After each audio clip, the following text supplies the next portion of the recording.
ព្រីណាតាមដងផ្លូវគឺវាខានការគាត់មកហើយក្នុងស្ថានភាពដែលរយៈឡើងថ្លៃវិញបានថ្លៃយើងចង់ឲ្យក្រុមហ៊ុនពិនិត្យពិចារណាការចុះការកាត់ថ្លៃជាសាមកទៅ8%ឬក៏10%ពីព្រោះការប្រមុតក្រុមហ៊ុនបានដំបូងគឺយកតែ10%ទេការថ្លៃជាសាមិនអញ្ចឹងហ្នឹងហើយយើងមើលថ្មីនេះគឺនៅប្រទេសឥណ្ឌូនេស៊ីគេបានចរចាហើយគឺគេទទួលបានចុះកាត់ថ្លៃជាសា8%ទេអញ្ចឹងហើយមកក្នុងនេះបាទយើងចង់បានចំណុចទី1យើងសូមឲ្យក្រុមហ៊ុនបញ្ឈប់ប្លុកអេបតាមដោយគ្មានហេតុផលអានេះជាចំណុចទី1ណាចំណុចទី2យើងចង់ឲ្យក្រុមហ៊ុន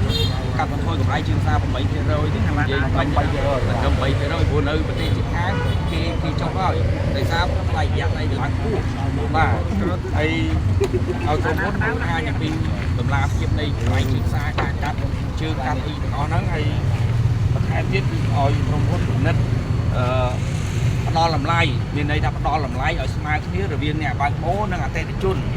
ក្រុមហ៊ុនអេបទាំងអស់នៅស្រុកខ្មែរគឺថានៅពេលដែលអតិថិជនគេកំឡែងចាប់សតតែអ្នកបើកបរគឺតែអត់មានអត់ទៅលើអ្នកអតិថិជនទេមានន័យថាយកចិត្តអតិថិជនខ្ពស់កម្រិតអ្នកបើកបរអញ្ចឹងយើងសូមឲ្យផ្ដល់តម្លៃឲ្យស្មើគ្នារវាងអ្នកបើកបរនិងអតិថិជនទើបយើងអាចទទួលបាននេះគឺជាចំណុចសំខាន់បន្ថែមទៀតហើយដូចខ្ញុំបញ្ជាក់ថាដាក់ញត្តិថ្ងៃនេះវាជាការបើកផ្លូវមួយសម្រាប់ការចរចារវាងក្រុមហ៊ុនជាមួយយើងដែលជាអ្នកវិស័យដឹកជញ្ជូនរវាងក្រុមហ៊ុនជាមួយរដ្ឋាភិបាលជាមួយដឹកជញ្ជូនជាមួយក្រុមហ៊ុនគេឲ្យចរចាថ្មីពីពីដូចវិស័យកាត់ដេរដៃជើងយ៉ាងដែរយើងចង់ឲ្យមានវេទិកាអញ្ចឹងហើយបញ្ជាក់ថាថ្ងៃនេះគឺផ្ញើសារទៅបងប្អូនទាំងអស់តាមរយៈបណ្ដាញព័ត៌មានក៏ដូចជាបណ្ដាញសង្គមផ្សេងៗថាយុទ្ធនាការថ្ងៃនេះគឺជាយុទ្ធនាការនៅទូទាំងពិភពលោកតែម្ដងថ្នាក់តំបន់ក៏គេធ្វើថ្នាក់អន្តរជាតិក៏គេធ្វើដែរព្រោះដើម្បីគេយកសម្លេងពីអ្នកដឹកជញ្ជូនតាមប្រព័ន្ធ app គេហៅ platform worker ឬ gig worker ហ្នឹងដាក់ទៅក្នុងញត្តិមួយទៀតទៅអង្គការសហប្រជាជាតិផ្នែកវិស័យការងារនៅក្នុងខែ6នេះគឺ ILO នឹងបង្កើត convention ថ្មីអនុសញ្ញាថ្មីដើម្បីគាំពៀទៅដល់អ្នកបើកបរ